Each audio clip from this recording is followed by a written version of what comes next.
Good afternoon, Christophe, and good afternoon, everyone. Extremely pleased to be back this year at the conference and having a chance this year to host this fire chat with Christophe. As you heard, Christophe is the VP of Airport Development, Asset Optimization at YVR. Thank you very much, Christophe, taking of your personal time and your very busy time making YVR, operating 24/7, 365 days. So we're very much fortunate to have you today with you. As you have seen in the video, YVR is very much committed, and I would like to say that they really embodying what is resiliency, sustainability. But I think what is very coming across as well from Tamara, the CEO of YVR, the importance of having a strong community impact and giving back to the community. And very pleased that YVR is an impact maker player in our ecosystem. Personally, again, very pleased to share this moment with Christophe. We got to know each other 4 or 5 years ago. We share common passion and responsibility towards sustainability in our respective organizations. And again, this morning when we had a breakfast to fine-tune our fire chat, I think what really comes across is your passion and your enthusiasm about what the future holds. Certainly, I think you and Tamara are talking about the fact that there is a lot of challenges in front of us, right? There is still a lot of uncertainty, a lot of things that need still to be discovered. We talked about innovation. There's a ton of innovation in front of us, but what I'm really taking away is your enthusiasm, your realistic approach, very pragmatic approach to innovation, but again, having this impact. So we will unpack all of that during our fire chat session. We will cover indeed about resiliency, sustainability. Can we do both at the same time? Can we walk and chew gum at the same time? So we'll talk about that. We'll also talk about organization challenges and leadership, which I feel are really at the core of transformative programs within any of our organizations, small or big. There's big challenges, but where leadership and organization changes are at the heart of making an impact. So we really want as well to open up for Q&A in the session. We really, and Christophe, you really appreciate as well having the chance to, YVR, it's a very important landmark in British Columbia, very important in many shape and form. So open to questions from the audience. So ready to go, Christophe? Wow, way too many kind words there from you, but thank you. Yeah, good. Yeah. Excellent. So, hey, Christophe, I'd like to start. What does resiliency and sustainability means for you, for your organization, and how does that impact or has impacted or will impact the development of your strategy, in your organization? Sure. You would have heard a little bit from Tamara in the video, but I mean, really, sustainability has been a core tenet of YVR now for decades. It's really part of who we are and how we do our good work. And all the way back, 2 decades ago, we were one of the first organizations to really partner with BC Hydro around energy reduction initiatives.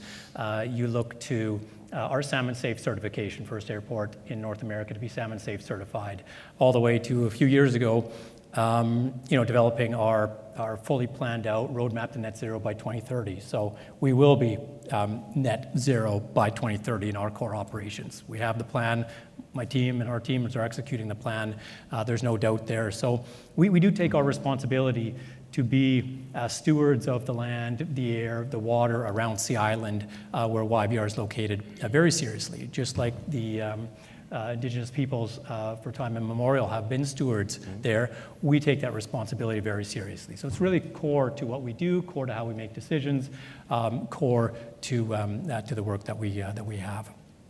And from a resilience point of view, since the pandemic, that's probably been the word that's been thrown around the most within the YVR ecosystem over the past 4 years is about resilience as it relates to supply chain challenges, labor challenges that we've had, challenges with aircraft manufacturers being able to produce aircraft, all the way to the climate-related challenges that we have, from atmospheric rivers to heat domes to winter storms, et cetera. So resilience is absolutely key to us from that perspective, from an operational perspective, from a business resilience, strategic resilience, talent, people resilience there. And more recently, we've really started talking much more deeply around energy resilience and really bringing resilience and sustainability together, because they really do work together. Yeah, absolutely. And coming back to your vision of 2030, which is tomorrow, being net zero in 2030, what can you tell us in terms of dimensionally speaking, what are the challenges for you to get to net zero on your scope 1 and scope 2, right? I understand. Well, like I said, I think the biggest challenge was sort of 3 years ago when Tamara set that objective for us, set the goal for us to be net zero by 2030. And within the aviation sector, there were airports and airlines, and by 2040, 2050, and sort of putting out these targets with no realistic plan to get there. So it was a little bit daunting at first, but then as you dig into it, as we work with our partners, as we work with our supplier community, you start working through those challenges, and you realize that it's achievable. And so the technology is there. That was one of the comments that was made earlier. And so while nothing is easy, we have a very, very realistic path to get to net zero by 2030 by reducing about the 9,000 tons of emissions that we have annually through electrification of fleet, the geo-exchange to heat and cool BC's biggest building, as you heard Tamara say, as well as the use of renewable energy sources.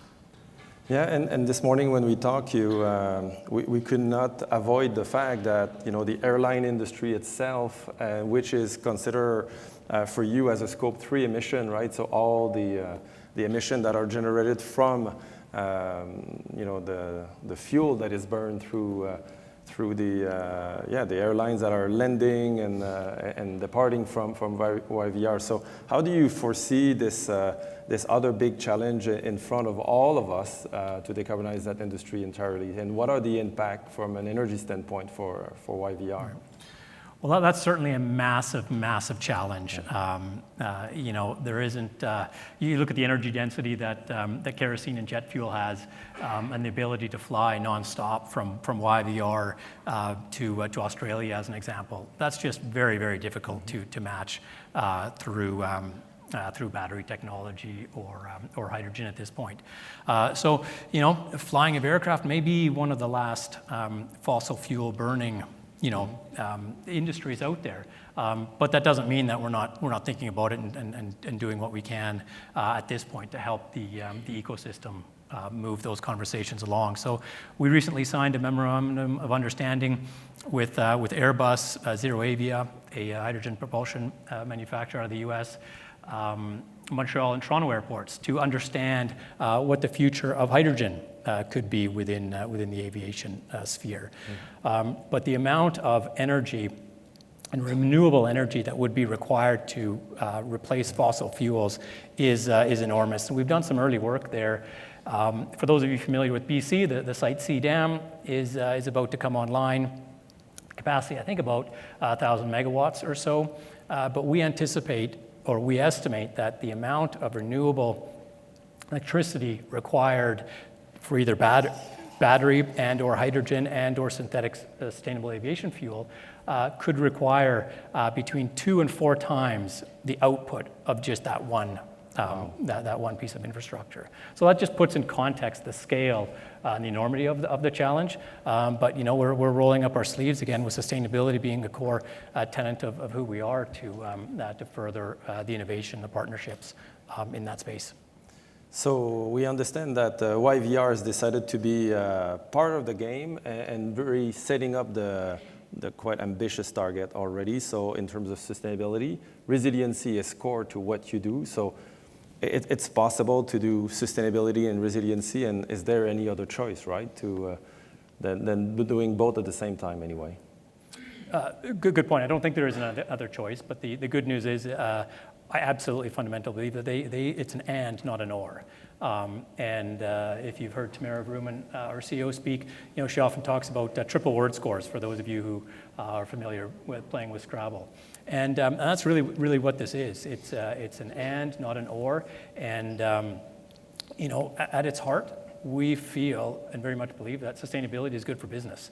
As we did the work on our roadmap to net zero, we really realized that not only is it the right thing to do from a climate sustainability point of view, but it makes good financial business sense. It makes more financial business sense for us to be net zero than for us not to be net zero.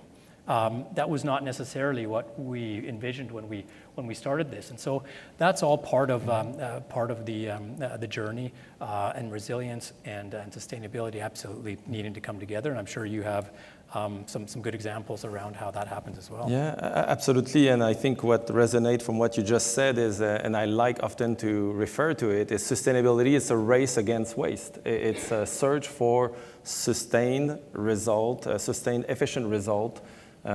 Which we believe that in a world that has a lot of uncertainty, a lot of businesses have a lot of headwind in front of them to being successful and thrive and being profitable. But we strongly believe at Schneider Electric that the companies that would be really committed to it are likely to be heading in their sector of activity in terms of profitability. Again, it's very inspiring, the leadership from YVR, and from my own experience as well, with other airport projects that have been going on. Schneider Electric have been quite close to currently one of the biggest terminal that is under construction in North America, which is a JFK Terminal 1, brand new terminal. Right.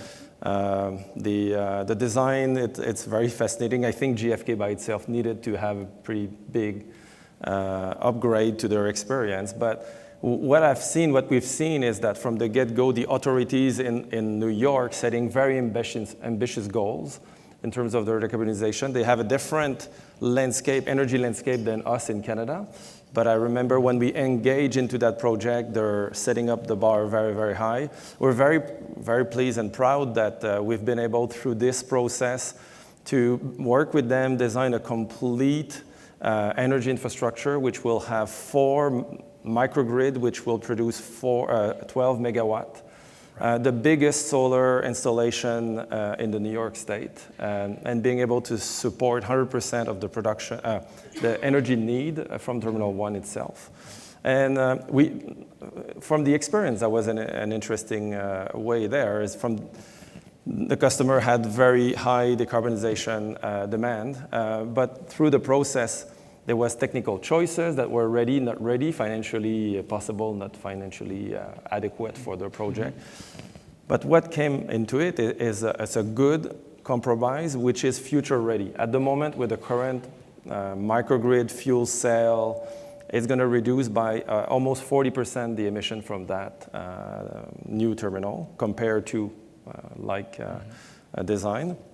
But the design is made in a way to be future ready, to being able in the future, when the price of molecule of hydrogen will be more affordable, green hydrogen, right, will being able to be upgraded into the fuel cells technology. So everything to say that we see the mobilization towards decarbonization. There are some choices that needs to be done, but leadership is very much at the heart of it. So maybe switching to leadership, very much interested if you could share your experience and what have been probably a pivotal moment experience for you that have shaped your approach to drive sustainability practice within your organization. Right. So I think I think one of the beautiful things that I really appreciate about YVR and the ecosystem around YVR is the ability to rise to challenges and to respond in times of crises. If we go back to 9/11 and we saw what happened there with the grounding of all aircraft, and we had aircraft parked all over our runways, and passengers wondering, not knowing what an hour, a week, a month, a year from now would hold, to how we came together for the 2020 Winter and Paralympic Games. where we welcome the world to Vancouver and Whistler, and most recently with the impacts of the pandemic, where we're used to welcoming 85, 90,000 passengers a day through YVR, and we were down to just over 1,000 passengers a day while still running a 24/7 operation. So that's really gives me the confidence to know that we collectively are ready for this challenge, and the next big step change that we have here is really around energy and climate change. And so, while not necessarily a specific pivotal moment, it's the collection of those moments that gives me the confidence going forward. And the work we've done on Roadmap to Net Zero is just it's a very small example of what we can do and what we'll need to do more of as we work with partners, as we look with innovators, renewable energy sector to solve the bigger decarbonization of the aviation industry as a whole. Yeah, thank you for sharing that, Christophe. On my side, I was reflecting on that as well. On a personal side, I think what have been one of the moments that really was pivotal in my life or my career. I had the opportunity once to go to the North Pole to Alert. We have a Canadian Air Force base over there, and for work I flew there on a transport a flight from the Army, and we flew extremely low.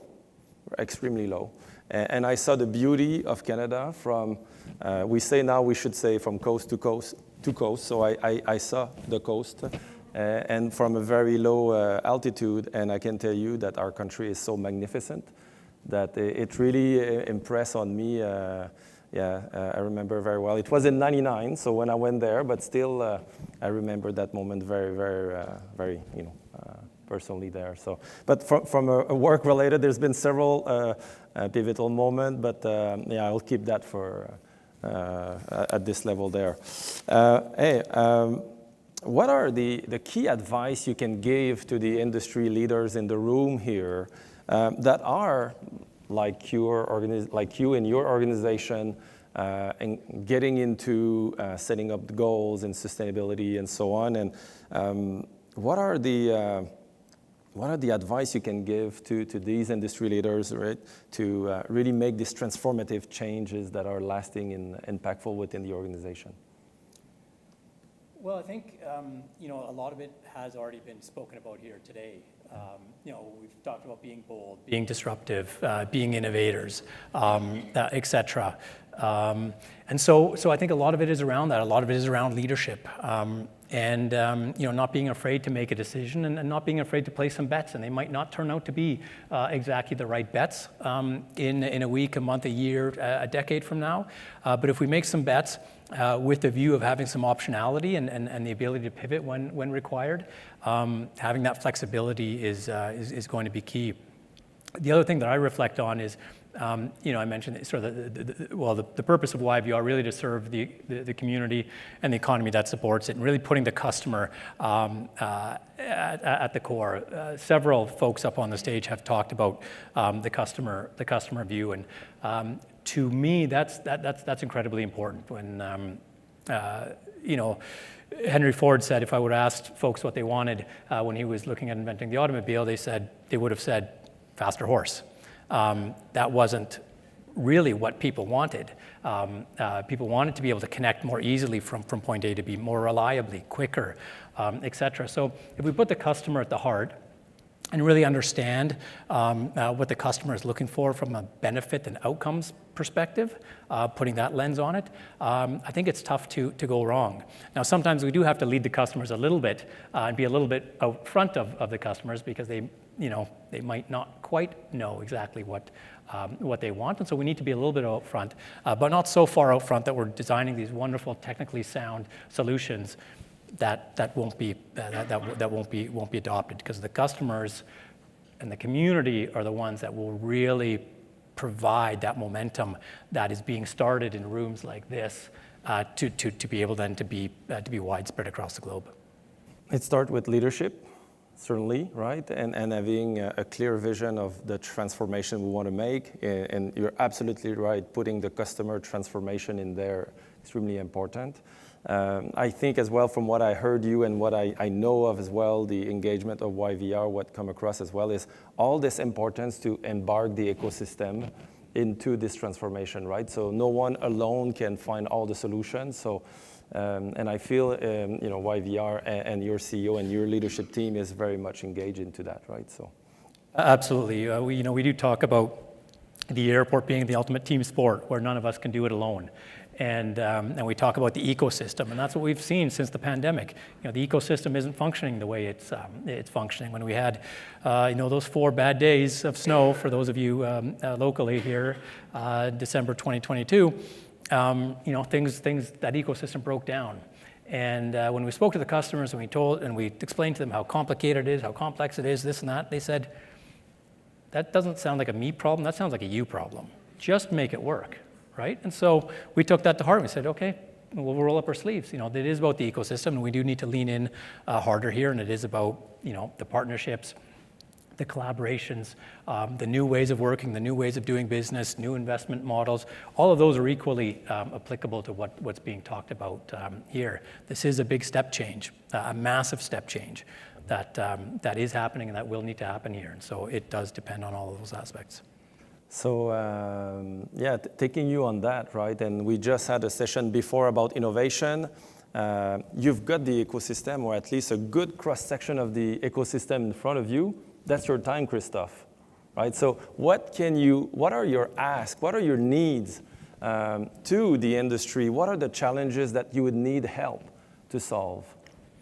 Right. Well, at YVR, we as others are looking for a reliable, resilient, sustainable, green energy supply, and so my ask would be to continue the work that you're doing, but to look to organizations like ourselves, and we don't know who all of you are, but hopefully YVR or airports, and so come to us, come with your ideas. We do want to be that bed where we can test, trial new approaches, and so while I painted the picture of the 4,000 megawatts that we would need in electricity to be able to decarbonize the aviation, the fuel side of things, equally important are microgrids and what we can do on a smaller scale, which is much more aligned to the decentralized energy conversation that you're having here. So it's going to take all of those solutions and more. There's not 1, 2, 3 solutions. There's going to be dozens and dozens of solutions. So work with us, partner with us, bring your ideas. You want to test and trial something in an operational environment, we'll provide you with that operational environment. You come with the know-how and the ideas and some of the tech, and let's give it a try. Absolutely. And we've just recently stood up an energy council of global energy experts to advise us. No airport in the world is doing this, and we felt we can't do this on our own. So we have that as just one forum. It's not the solution, but it's just one forum. And we're open to working with all of you.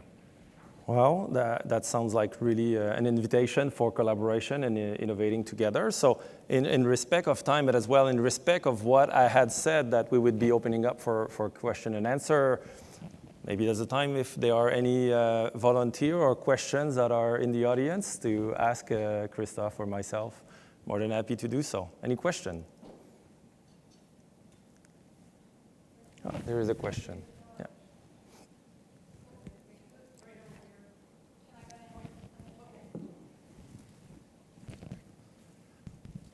Hello, my name is Andrea, and I do engineering design for prosumers, which we're going to talk about tomorrow. So you touched on a point that I found very interesting.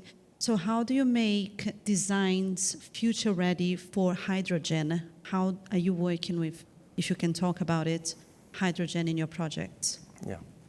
So maybe I'll start on that. So what we have, I told you about the project of GFK, but we have been working on several projects where there is energy capacity in need, in sizing of 5 to 300 megawatt.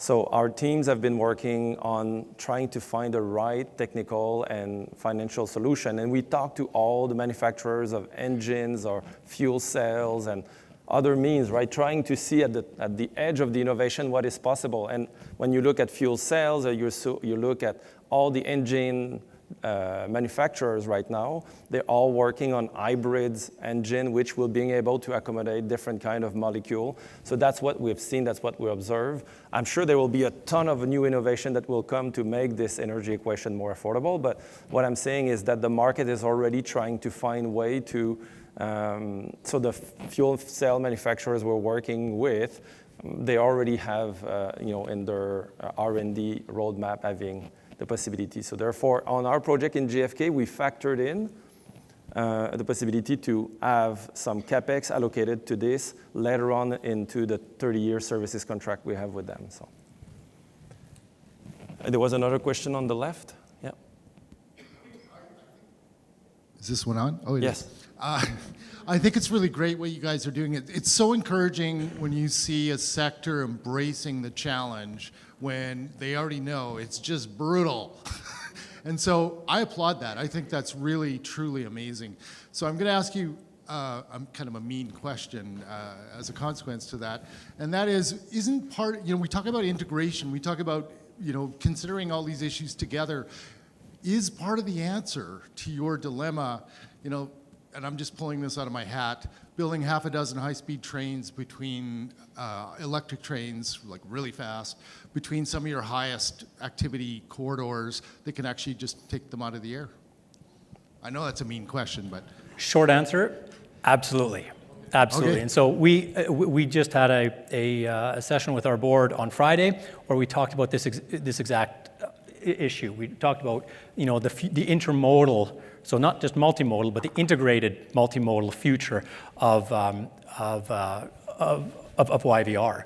And so, absolutely, I would love to see high-speed rail down the Cascadia corridor. I'm part of the Cascadia Innovation Corridor, where that's being talked about, and you need only to look to Europe, where you can book your ticket, and part of that ticket is a rail journey as well. So would absolutely welcome that, and which is maybe not the answer that folks would expect from an airport, maybe not the answer that you'd expect from an airline either, but as we look out east, where there are currently proposals for a rail link in Quebec, Air Canada is one of the partners in one of those bids. So they also recognize the need with pilot shortages of aircraft, let alone the environmental sustainability aspects of that, where the true integrated multimodal approach, so you can go door to door, and you can do that in a safe, reliable, resilient, green, sustainable manner, is what we're all about. We will close on that, Christophe, but I would like everyone to join me to applaud Christophe for his participation.